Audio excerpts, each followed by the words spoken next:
Welcome back. So this is a follow-on to a short I did a couple of days ago on a Milwaukee Fuel impact driver. It had a fault at the bottom on the power connector where it only had one of the two tabs, so it was the negative one that had somehow snapped off. So what I'm doing today is I'm removing that from this unit. I'm replacing it with one I've got from a salvage unit, so it's cheaper to do it that way because a whole assembly is actually more than the tool itself than buying a new one, so that would have not been cost effective. So what I'm doing here is I'm taking this one out from this unit, clearing the cables up, and then taking the other one from the spare unit that I mentioned.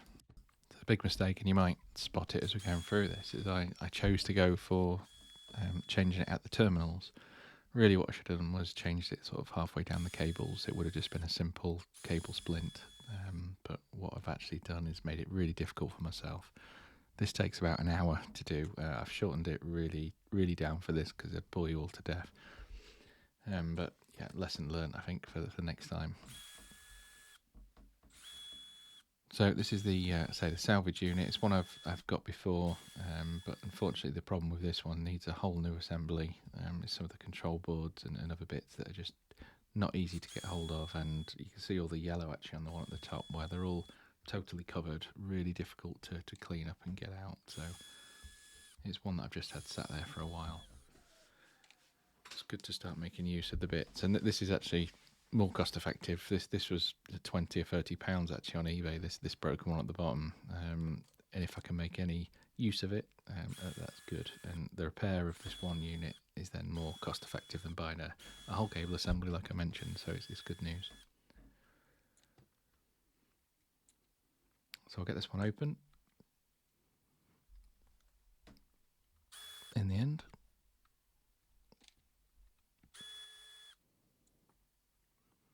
Okay, and then it's at the bottom there, you can see hopefully there on the left hand side. So I need to snip that. But I say I chose a difficult path, but in theory, and if I did this again, I'd go somewhere in the middle of the cables.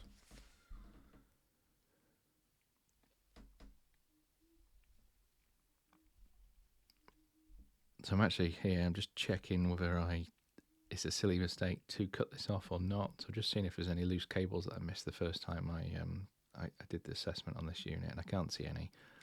So what I've done, taken that off, and now we've got a spare part. So I need to clean up these terminals, covered in that yellow protection stuff, which drives me mental.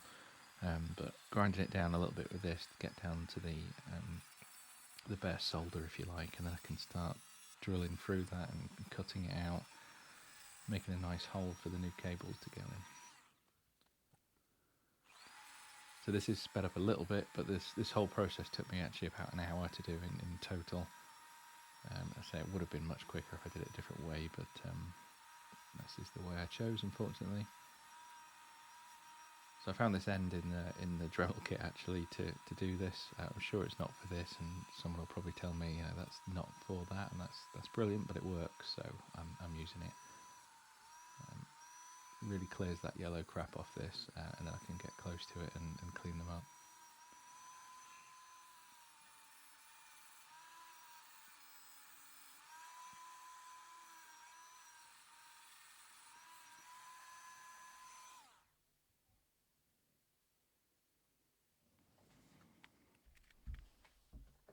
So I've jumped forward a bit here, so I don't want to just show you me grinding down the terminal for an hour.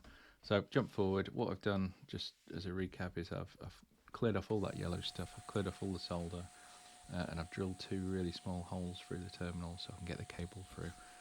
It's important here to clean up, obviously, so you don't want any of that crap in it in the item when you're soldering it, and having a clear station's really good.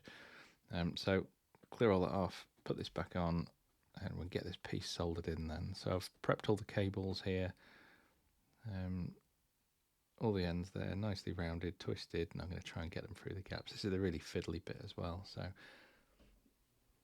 hopefully you can see there, but all I'm going to do is trim the ends off, twist them up, and try and get them through the holes I've made.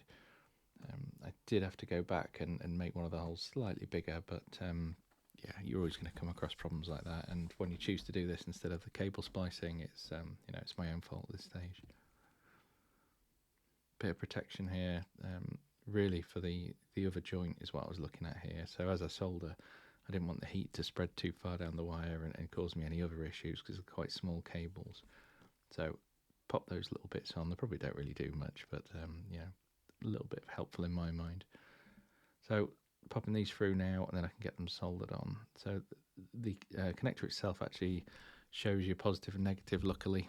So I was able to spot which way around they go because I did forget actually halfway through. So really useful that that's there. So I'll get these bits on. There's 3 connectors in total. There's positive and negative, and the other one I think is some sort of control cable as well. So I've got this one on, fairly simple to do. Luckily, because I'd cleaned it and ground it down a little bit, it's got a good surface to connect with.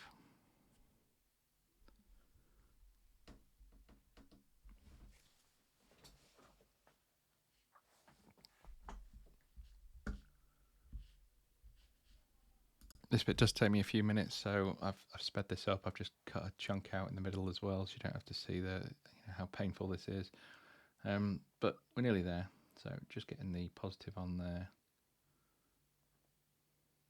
Making sure they don't touch each other as well, so you don't want to short them out. But there is a big gap. It doesn't look like it here because it's quite zoomed out, but there is a big gap in the middle, so you can't touch, which is good. So that's that one in. And then we'll get that other one in. So I've skipped forward, but basically I popped the blue one in as well. Really simple, that one, quite a thin wire. So we're going to try reconnecting it now, get all these cables aligned where they should be. This is the annoying bit sometimes when you put the housing on and you crush a cable by accident, or some of them have got quite sharp bits and you can actually cut through cables as well. So you've got to be really careful. Lining the switch up, lining the changer up, all that stuff before I pop the case back on.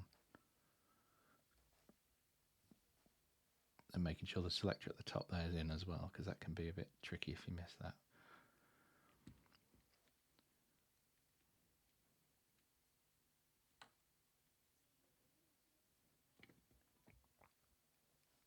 So that did look a little bit bent then, so I just went back for another look. It's fairly straight. I think it's just the angle. So pop this on. Make sure it's all closed, so everything's in there and connected. Fiddly bit at the bottom where the connector actually is. But there you go, yeah, you see it shuts okay, so I'm not trapping any cables, which is a good sign. Trigger's working. It's good to check that as well, because sometimes you get sticky triggers where it touches a cable or it's caught on something. So just do a quick check here, see if there's any change, and you can see it now lights up and I've got the indicator on the side, so that's really positive. It's not going to spin at this point because it's not fully constructed again.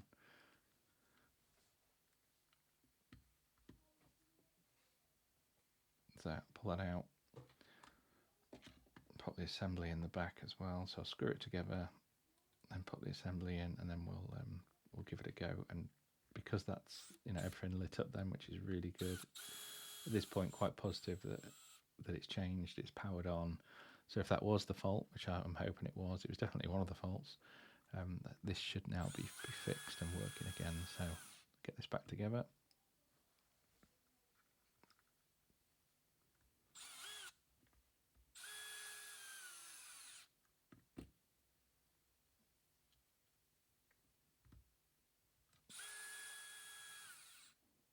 A lot of these come in with screws missing, so it's really good to use a board like I've got here, where you can sort of separate the parts out when you finish. Or if all your parts are gone, you haven't got spares hanging around, so you know you've put it back together correctly.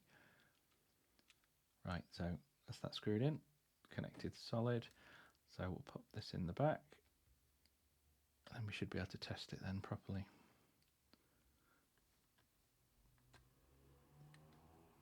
A little bit fiddly because you've got to actually get it into the gears in the front as well. It goes right the way through that. So let's get this screwed in before we turn it on, so we know it's all lined up nicely inside and solid.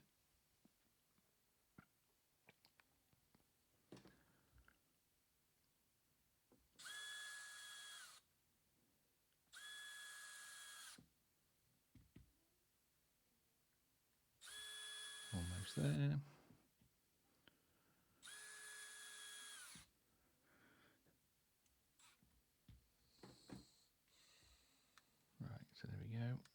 looks good.